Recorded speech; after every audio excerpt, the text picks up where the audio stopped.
How's it going, ladies and gentlemen? My name is David Allen. Michael Coleman. This is Dem Boyz Podcast. Dem. Thank you for joining us today. We're going to jump right into it. Talk about the national championship game, Duke and Wisconsin. I'm a Duke fan, obviously, so I'm a little bit happy. So I'll go second, I guess, and you go first. Go ahead, tell me about the game and what you thought about it. I thought it was a well-played game. I knew that the Badgers really wasn't going to have a true answer to Lil Okafor. Mm-hmm. So that's what really that 5 points of separation is all the attention that he draws and it opens up the perimeter, open up the shooting. So, the controversial unquote call is, how can you compare that to missing the shot clock? Correct. In Wisconsin and in Kentucky game. So I can't even compare those calls. Mm-hmm. So I really boycotted most of it because I thought it was boring and nobody should watch it. So I was really in the boycott mode of that game. So nobody. I was not in the boycott game. I was not in the boycott mode, but I was in the I had no fear mode actually. To be honest, Wisconsin, even when they were up by 9, I was just like, they're not really that much dominant than Duke, and the whole game I kind of saw that. I felt that Duke was going to take it, and obviously they did. Wisconsin, Comiskey, what did he score, like 19 points, disappeared for 14 minutes. Did you see that? Yeah. 14 minutes, he did not score a basket. And you get all the Player of the Year awards. 5 Player of the Year awards, 14 minutes, he didn't score a basket. I don't see it. That brings up another issue about, something we're going to talk about a little later in the show. But Comiskey winning all 5 championships. One of them, I see he deserved. Correct. One of those Player of the Year awards, definitely, but 5 doesn't make sense. I don't know. Maybe you at home think that he should have won all 5, but can you actually name the last person that's won all 5? Because I can't. I can't right off the bat. And it's not. It's almost disrespectful to be perfectly honest. I think so. It is. It is. It's blatant disrespect. Voters, you so disrespectful. What are y'all doing? Comiskey, he disappeared for games all the time. All the time he would he would not score, or he would score 10 here and then disappear and then score another 5 here and then goodness, Comiskey. And he's not even one that makes the big baskets for him. Correct. There's some off-brand players. We saw the voters. He had a good game. He had a good national championship game. I'm not saying he's good. He scored 19 points. I'm not a believer, so no. I just think he's going to be a great college player. NBA, what do you see him doing? Playing. Just pulling, no offense to Christian Laettner, but pulling a Christian Laettner in the NBA. I hate Christian Laettner. Documentary. I love you, Christian. I love you. But 68-63 was the final score, and they didn't, Duke didn't blow them away or anything like that. But that's what you expect from a championship game. Correct. How much did you watch? Barely the first half. So I was amused with the game. It was a pretty good game. Duke came out. Obviously, if you've seen the game, Duke came out in front and then ended up getting behind by 9 and then came back and ended up winning by 5. So obviously, it was an up and down game. It was a good game, but traditional soap opera. Now, two things, at least for the refs, is the one with Jameis Winslow. Justice Winslow, the foot on the line. And you thinking Jameis Winston? Exactly, Russell Winslow. Ready to be an NFL leader off the field. Why would his camp say that? Because that was the disclaimer. It was like, that could lose him. That could lose him. I don't know. Maybe they still better. Correct. Maybe not. The second. So, but anyway, Winslow. Justice Winslow, the ball going out of bounds and then the foot out of bounds. Do you think those 2 plays, even though yes they were not called, do you think those 2 plays would turn the game around? No. Okay. Because you got to score. Exactly. And how many times in the last 2 minutes did they have a shot clock violation? Right. So you have to score, be able to put the ball. You got to score, so that doesn't affect you being able to score the ball. Just for instance, the missed shot clock violation of University of Kentucky, and I talked to everybody.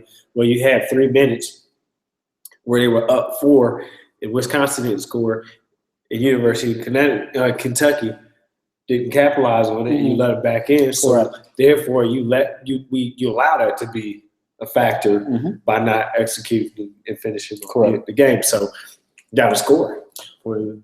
Exactly, put the ball in the basket to win. If you know, stepping out of bounds and you not scoring. Yes, it should have been called the opposite way. But that's not going to make up 5 or 8 points. Correct. It's not going to. One call. It's not a 5-point play. I don't know if you saw the first half. Well, you did see the first half, but first half I looked up some numbers, and of course Wisconsin once outshot Duke as far as 3-pointers go. Duke outscored them in the paint, yet Wisconsin almost doubled Duke's free throws. Now in the Kentucky game, they did double. How teams used to feel against Duke. Against Duke, exactly. So. And you know, Wisconsin did that against Kentucky as far as they shot more 3-pointers than them, got outscored in the paint, yet shot more free throws. How does that work? Because I don't know. That's what you call your unofficial NCAA official conspiracy to make sure you have that matchup. You know, you have the check on the books, the paycheck on the books, and then you have that other paycheck when they go home. So I mean, really, you know, it's big money out there. Everybody has this. I'm not going to talk conspiracy theory. We're talking about people being human beings and making plays, but there are just because they're human, they make mistakes, and there's going to be some biases. Correct. Because they're human. Correct. And the officials. I mean, if you ask me, they had again. My concern is you probably I think you got officials that are out of touch with the game on that level now, and you need to start retiring them or rotating them out, and it's too much emphasis on the technicalities versus seeing them play. Correct. And so I get it, you know, official, because I'm certified official here at Canada High School, so your mechanics and stuff, how to make the calls and be strong and confident, that's different from seeing the game and trying to call a fair call. It is a judgment call. But the thing is, it's very hard if you never played that sport and you don't understand the momentum of play and things like that, where you're just trying to make something based off a rule book or how it's emphasized to you. So it's a very tough position some of these officials are in when they don't have that up close and personal experience of the game. It's just what you watch in the video and the camps and officiating clinics that you go to, and it's different versus if you played it. It's like, hey, I know that play. I know that call. You know, correct. Versus, you know, and I get tired of it's flagrant 1, flagrant 2. I get so tired of it. You know, to go back in the booth and decide, is this a flagrant 1 or a flagrant 2? I mean, really, you should be able to tell in court. I think. I mean, maybe some things look worse than they really are. It's like that. You know, it's like you got little kids that are awkward on the court and they run into each other and uncoordinated, and so it looks like a very violent play. It's just awkward. Correct. So there's some things that happen that are awkward, or you know, somebody rips through and an offensive player is up on you like this. Of course, they're gonna get hit. Correct. Exactly. So, you know, it should be a warning to them, like, you know, well, what is the defensive player supposed to do? You know, the offensive player is supposed to do when the defensive player is, where am I supposed to go? I have no idea. Yeah, exactly. I have no idea. Yeah, I mean, that's what we were taught. That's what I was taught. That's what you used to taught. Somebody up on you, swing. I'm not trying to kill him. Swing through. Put your face in there again, and you'll pay for it. Yeah, right. And that's not taught today. It's not, the game is taught because it's flagrant. Because I gotta let somebody be up on me. Exactly. And suffocate my state. I don't like it. Another thing I don't like is Coach Bo complaining about the refs. Bo knows. And the rent-a-player, I'm not even getting a rent-a-player. Rent-a-player, yeah. Coach Gay goes and pays for those players. That makes sense, yeah. No. Well, you know. There are one and dones. Everybody think they're squeaky clean. Maybe sooner or later. I don't think maybe sooner or later. Clean, but, I mean, to me, that was poor sportsmanship on Coach Bo Ryan, and I feel he's just reaching because, you know, just it's going to be rare if they can get back there next year. Team. So you understand the disparity in a program like Duke always has a shot to make a run, and that's just the tradition. That's just how it's set up for that program. But I think a program for Wisconsin, they're not in that perennial powerhouse of always having an opportunity to return. And you don't know how many much longer coaching years he has left. You know, he just lost his father recently. So Yeah. you don't know emotionally Correct. what state Coach Ryan is in. And so in sensitivity to that, you know, you just don't know what a person is. But, you know, your emotions are running high, you say some stuff. But that does speak volumes of somebody's character when you go say something like that. Mm-hmm. You know, win with grace, lose with grace. Correct. You know? I mean, period. Bo doesn't know how to lose well. You know what I mean? And you know, he got calls basically for a game and a half in the Final Four. From the Final Four to the national championship game, he got calls for a game and a half. Right. And the last half, he did not get calls, and he's basically complaining about that last half of basketball. Not respectful. Bo. Shame on you. Shame on you. Shame on Bo. Go fishing and eat some fruit snacks. Enjoy your runner-up trophy. But congratulations to Duke because national champions once again. Coach K. Fifth or something? It's fifth, yeah, fifth. And you know, Justice, I forgot who said it. I'm not gonna say who said it, but he said, you know, Coach K did not, you know, see it as he was winning his fifth championship. He saw it as winning their first. And with that team, yeah. And I mean, it's something that you had brought up with Coach K, and you know, maybe Duke is not doing, you know, things right. But do you think that because they're set up every year to win, they are doing things right? I mean, right as far as winning, yeah.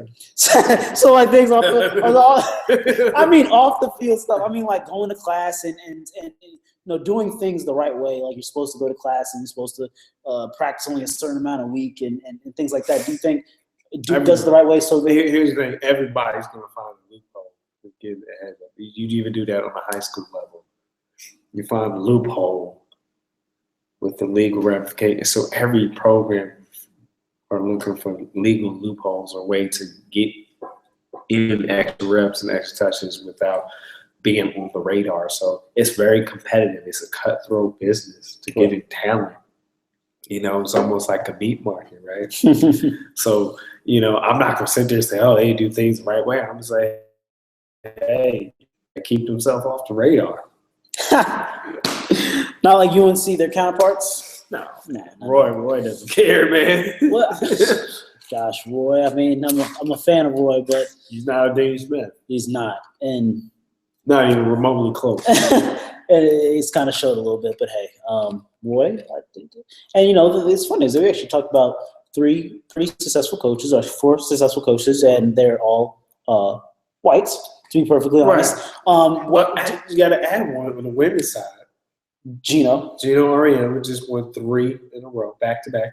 That's crazy. National title. That's crazy. Yeah, and he has a monopoly on women's talent.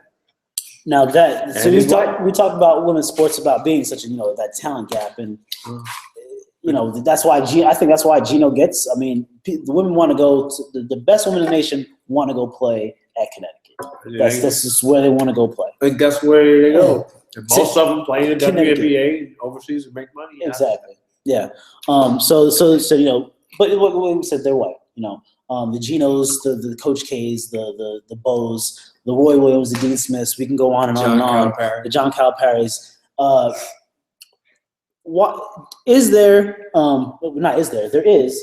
You know, dwindling numbers in Black coaching. Why do you think that is? Being such a majority Black sport, basketball. I believe there's an old-fashioned mentality that you're good enough to play, but not smart enough to lead. It's like a old watch guard, and then, you know, you're protecting what a salary. That's a lucrative position. So, you know, to me, there's a cultural statement that's made when you don't hire people. You're making a statement without saying anything right there. So majority of your top student athletes that help programs can be minority or African American, how you want to put it, but you're not intelligent to lead that program. It's pretty much how you don't have the personality to recruit top talent. How could you say, oh, you know, to me that's the nonverbal statement that goes out, and there's a lot of, you know, minority or African American. And I say minority because we're not just talking about African American coaches. We're talking about Hispanic, Native American. There's a slew of underrepresented coaches that make up. It's a melting pot in America. And so, you know, let's not just make it a, you know, Caucasian and white thing. This is just talking about inclusive. of everything. And so, but the thing is, majority of your players, African American, that are top players, come from more times than not come from poverty. And so, and I'm not saying it's always a black coach's best to handle them, but sometimes it is because they can relate to them. So the question is that boggles my mind. So what is it? You know, that I do agree with you. Sometimes I do rap with that, and I think also myself being in that position where I've interviewed for Division III, Division II head coaching jobs and bigger high school jobs. It's been that was very gruesome, emotionally straining. It's like, what do I have to do to be on equal plane for you to look at me as you know, I'm a professional, legit, and you know. Now, there's a saying in America: the rich get rich and the poor get poor. Do you see kind of like that thought process in the NBA as far as coaching and the black, the coaches, the jobs that black coaches do have are a little bit less high profile than the Lake. I mean, well, no, you have your Byron Scott, obviously coached the Lakers, right. and you have Derek Fisher of the Knicks. Yeah, but correct. What Lakers is he what coaching? franchise? Exactly. Exactly. I mean, it's a sinking ship right now, and then once it built back up, they're out of there. That is probably going to be the case. Yeah. Once they use them to ride the wave, then they're out of there. And it's true. And it seems like most franchises, the black coaches, you have your Monty Williams over here in the Pelicans, and it's the New Orleans Pelicans. Like, and you said to me, "Oh, they're not the playoffs. They're actually trying to fight for an 8th spot." Correct. Yeah. So I mean, they're not with the minimized talent that he has. Fact. So if you look at a coach that's able to do that, why would you give him an opportunity with even more resources? I don't know. I don't know. I mean, some of the coaches, you had Byron Scott, like I said. I completely forgot the name, but who coached LeBron up in Cleveland? Mike Brown. You had Mike Brown. Derek Fisher, who's his first year now. Brian Shaw. Brian Shaw. I mean, Brian Shaw, I saw he had a reason to go. Like, having his players count down to the end of the season that's not a coach. A real coach would never allow it to happen. I mean, I feel. Do you feel the same way, or it just the way he got? Some ways a transition, and he was probably better off. Excuse me. He was probably better off going because he came from George Karl under him for a while there, and he was probably better off to start that franchise. And there was just too familiarity in the camp, and I think to demand that respect. And so, all due respect to him, he paid his dues in the league and as assistant coach. He came through that, would you say, the way you need to equip yourself as a head coach. And to me, I would have saw him at a different franchise, and what you come up as an assistant would have been a better experience for him and the players. What's kind of interesting is, Jason Kidd, yes, he had a lot to do with the Nets and everything like that, but they gave him a team of the highest payroll in the NBA, and you barely. What do you do to it? Right, and so that shows you that getting that experience is important. Correct. Versus playing, you can't substitute all the stuff that comes managing the personalities. It's not just the X and O's, but all the other background stuff that comes with being, especially we're talking about pro level, not just college. College and pro are different dynamics. What you got to do. NCAA, college level, or whether it's NAIA, JUCO, or NCAA, you got to go and recruit the talent. Correct. But pro, it's the whole different dynamic you have to be involved with and be ready for, which is much higher stakes, I would say, because you got bigger money involved. Oh, yeah. We're talking about billions of dollars, versus millions. Correct. On the NCAA, the further you go down the college polls, less and less involved. So you have room for error there, but you just don't throw somebody into the fire like that. Correct. Yeah. That's done. So yeah, basically, with with what? We're live, but you just did I completely forgot what I was going to say. Talk about the coaching. The coaching, correct. Now now he's the Bucks. Do you feel that he's had that 1 year of experience, and so now you see it. That's the kind of franchise you would want. You don't want to go into a high profile. So your first, as a head coach, as a high school coach, my first head coaching job. as a high school coach in Virginia was I wasn't at a high profile high school because I didn't have that experience. Correct. I had to prove myself that I could do it. So every program I went to when I started the coaching business I coached in 6 different states, high school. But the thing was, I didn't go to the top program because I had to show that I knew how to deal with the community, deal with the parents, and help the students be successful, put them in a position to be successful and foster that love for the game. So NBA, the thing is, you have adults already that make millions of dollars. Or hundreds of thousands of dollars. My thing is, can you atmosphere and encourage them to have the desire to want to play? It's a different management versus college and high school. You can say, hey, do what I say, and you get to step it. It's like, I ain't gonna, I get paid, I get traded. Yeah, exactly. Do you see that? I mean, maybe some owners think or general managers think that because, college, let's go back to college, ADs think that because there is such a high number of black people in the sport or on the team that they look at a black guy as an equal, or they look at a black coach as an equal and not a white coach. And they see those white coach or a white person as a person of authority. And then to me, that would be the old way of thinking. That is. I think that's a cultural issue that needs to be addressed. No, it doesn't. It's how that coach, that person carries himself and the reputation that they have as a person. Correct. No, I mean, I think it should be that. But, I don't know if that's the reasoning why, just psychologically thinking. Mark Jackson, I thought he did a tremendous job to bring that Golden State franchise to where it's at. And then Steve Kerr gets a ready-made situation. That has bothered me more than anything else. And I have, oh my goodness. So, see what I'm saying? Mark Jackson is that team's coach still. Like, Steve Kerr he's doing a great job. He is, okay? He's doing a great job, but he's getting a house that somebody else built. Correct. Derek Fisher got a job that someone tore down.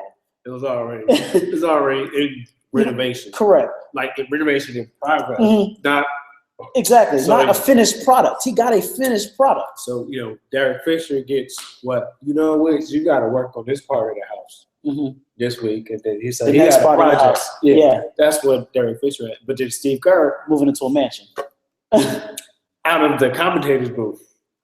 Mark Jackson came out of the commentators booth and made them contenders. They were at the doorstep. Exactly. They're already contenders when. Last year, they were contenders last year, and then he steps in. And so, Steve Kerr, you did an excellent job. He's the hope. Yeah. What they did to Mark Jackson was absolutely ridiculous. It was no substantial reason to dismiss or fire somebody like that, and I respect the way he left gracefully. Oh, because I would have, you wouldn't have heard the last of me. I would have still been complaining if I was Mark Jackson to this day. I don't care what the record of the Warriors are. I'd have been like, "Yep, that's my team," and whatever. Yep, that's my team right there. Good job, Steph. Good job, Steph. Yeah. And at the beginning, players were upset about it because they saw what was happening, and money makes that noise. So they said, "Hey, I better get in shape. Correct. This is." It's funny where you gonna go? That's your money. That's your salary. Exactly. So I feel that they were threatened into accepting him as a head coach. Yeah. Oh, they did a good job. They obviously accepted him. Yeah. I mean, you want to win at the end of the day. So this is who we're here. We won. We got a good team. Now, when you find them in close games, like real close games, do you see him as being a good coach, or do you see him as saying, Steph Curry, Klay Thompson, get open so we can give you the ball? Because of his first year, and I don't, as a head coach, I haven't seen him really take that command as a presence, a sideline presence. Correct. Is that what you're talking about? Yeah. No, I don't see a sideline presence. The coaches are the key players at the time, and you leaning on that. So, when they say either fake it, at least say, hey, let this be on me, and don't put your players in position. And he has it, but I'm just saying, no, he doesn't have that sideline presence. He doesn't have that sideline leadership right now. And so that's another thing. How is that fair to put a person in that position that hasn't had the coaching experience to say, I can take this, this pressure. And I'm not saying he's cracked under pressure, but he doesn't have that presence during those pressure situations. If you look at, I looked at a huddle the other game when they were playing yesterday when they were playing who were they playing last night? He did him in. I felt 45 points, 9 assists. I think he won the MVP award. But whoever they were playing, because it was actually a pretty good game. They were on a timeout, and you looked at the huddles, and you looked at Steve Kerr. He was doing whatever he was doing on the thing, but people were just looking away, not really engaged with what he was saying. And that's what I mean with, Michael didn't listen to Steve Kerr, so Michael Jordan. Well, yeah, exactly. And he was his point guard, right? He was his point guard. He said, no, give me the ball, Steve Kerr. Let me do what I need to do. Listen to Phil, though. He did listen to Phil.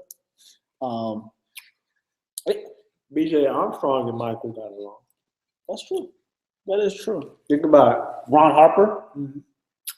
Guess who he trusted the ball? But he did. Was Steve Kerr? Who was the other 3-point assassin? It was like Paxson. He got along with Paxson. He did get along with Paxson. Yeah. But Stevie was like, man, shut up, spot shoot. Yep.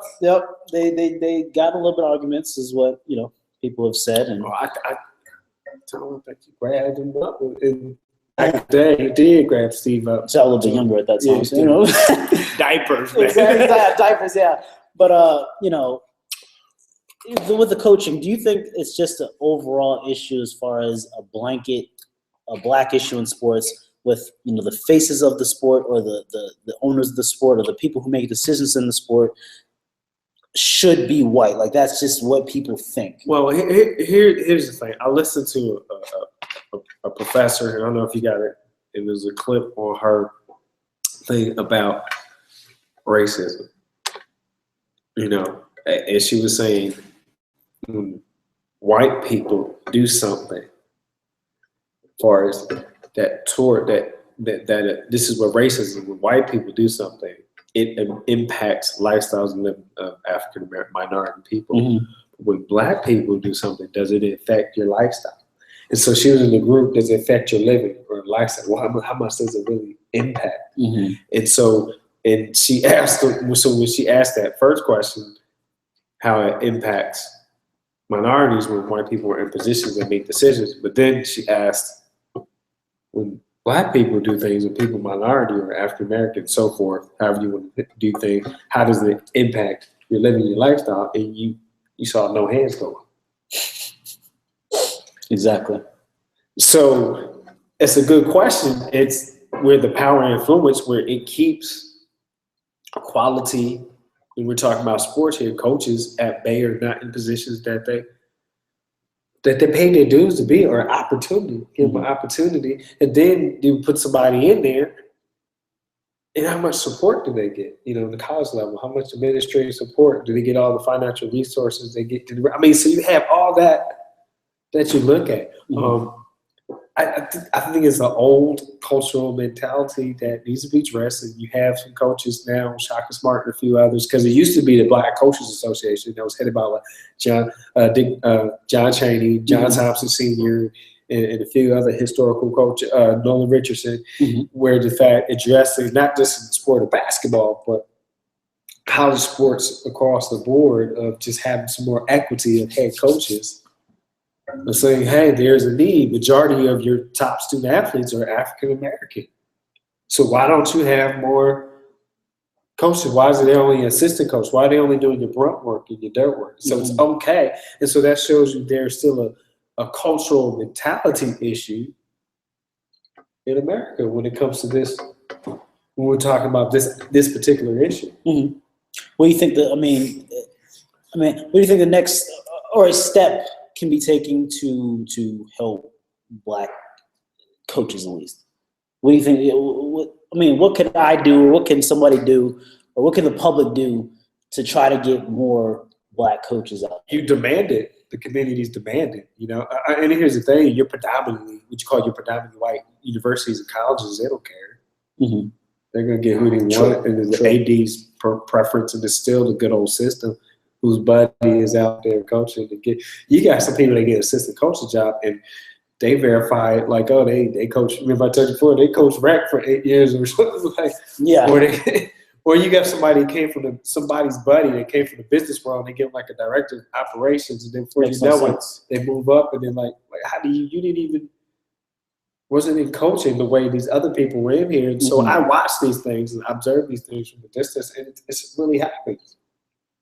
It's a club basically, right? Yeah. And I talk about it even here with your GWL. You grade Wichita athletically. You got what? Most of your Wichita high schools are what? Predominantly black. Mm-hmm. Your Wichita inner city, yeah. Or minority. Mm-hmm. Most of the head coaches are white. Exactly. And it is the public that's going to have to do something about it, because the schools are just going to get the people who they think is the best for the job, and most of the time. In high school, they're going to say, oh, we want to keep them in the building. And see, my thing when it comes to coaching, just because a person teaches in a building, because you're in the certification thing, does not mean they're the best person to build that a program. Is what to teach about that. That's two different dynamics. Teaching in the classroom and being a coach educator in the sport are just totally two different dynamics. Fact. I mean, you're on the court, you're on the field, you're doing something, you're physically doing something that's kinesthetic learning. When you're in the classroom, it's you're either listening, you're writing, it's those type of learning. So yeah, it's completely different things, and people learn differently. And that's another political position that schools are going with now. Oh, they're not in the building. Correct. So we're not hiring. So that's another subliminal bias in the school movement. So yeah, how are they going to get into the building? Either you teach or you got to work in the district or in the district, and even then, when you're not in the building, you can still be work in the district. So so there's so many loopholes not to hire versus this is a qualified person and you can deal with the kids and know what they're doing. And then what happens, most of these, predominantly what I watched in 45 years I've been here in Kansas, is white coaches, once their talent drops down, they jump over to the next school. Correct. That has talent. And I mean, it's funny. It's actually the school I graduated from, Independent. We had there was a black middle school coach. Middle school. And he was the assistant. He was the assistant high school coach. Right. One black guy. Had to keep y'all in mind. It was a predominantly white school. It was, right. And it is. It is. That's the reality of it. But there was one black people paying on $30,000 a year. Except for my parents, I don't know what they were thinking. But you gotta love your parents, man. Exactly. Think about your future. Exactly. You gotta look at your future. If you got it, you the best education. It is. It really is. Look at me, public school. I'm messed up. Oh, it's the private school education. Get out of here. Oh, goodness.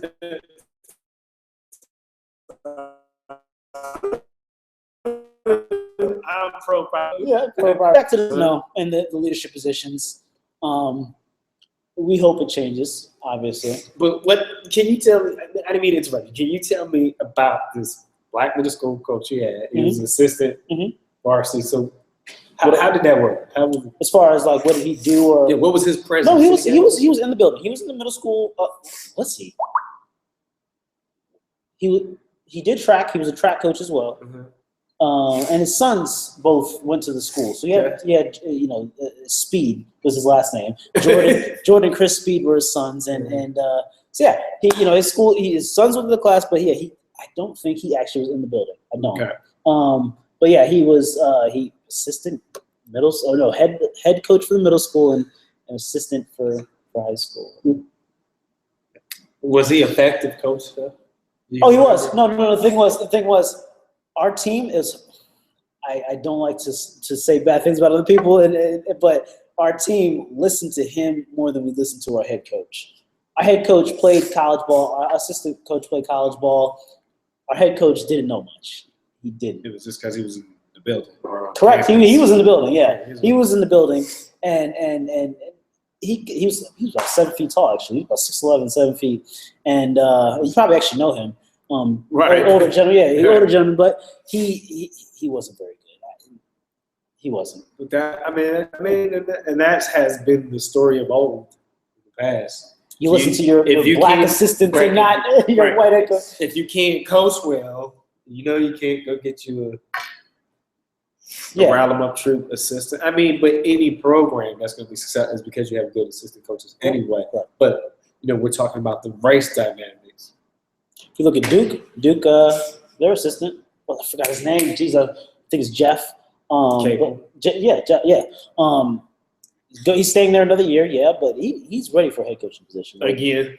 He's ready for a head coaching position. He wasn't at VCU. He was at VCU. Correct. And then went to Oklahoma. People forget that. He had a stint. He has a base. He has somewhere where, but where is he right now? Let's wrap it up. All right. We're gonna one more topic, just a little somber moment. Lauryn Hill passed away from the pediatric brain cancer. Yeah. She played college ball, and she gave it her all, and then she couldn't play anymore because of the cancer. But I don't watch a lot. Like I said, I don't watch a lot of girl sports, but I do respect the heck out of what she did. Right. And I hope it wears awareness. And go ahead. I agree. My heart goes out to it, but before we started this broadcast, I said, what about all the communities that are impacted by this deal? What made this so special? And she is special because she had the heart to go out and you have the foundation and everything. But I'm just saying, how did this become national when you have so many other stories that are worthy of national exposure and support? Mm-hmm. So, but my thoughts and feelings and prayers with the family, because you lose a loved one. I know how that feels, but overall, I just don't like it. And sometimes you look at Facebook, everybody's like, oh, it's like, but look at all the other people, exactly. People that just closer to you, you don't even. In all honesty, some people on Facebook like you didn't even know Lauryn Hill. Correct. But it's a drop in the bucket. Right. It is, and you don't want to say it like that because it's one person's actual life. It's a life.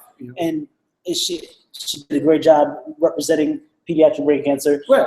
But it's something that should also be talked about a little bit more than what it is. So thank you, Lauryn Hill, for living what you did and being brave. Yeah. And bringing that awareness more, and hopefully people will do that in their community and support. Exactly. There's all different types of cancer that affect us all. Correct. I think it's in the food, man, but no. It's in the food, it's right. All those processed foods, y'all need to stop eating. Processed food. Me too. Anyway, he said, me too. Guys, I just went to got my veggies. K-Bag Memorial, man. I just trying to. Yeah. I got some more time, but please. Gotta be. Sponsor here. Thank I9 Sports. K-Bath. Kansas Basketball Academy Foundation. This is Dem Boyz Sports. Dem. Good night. Oh, goodness.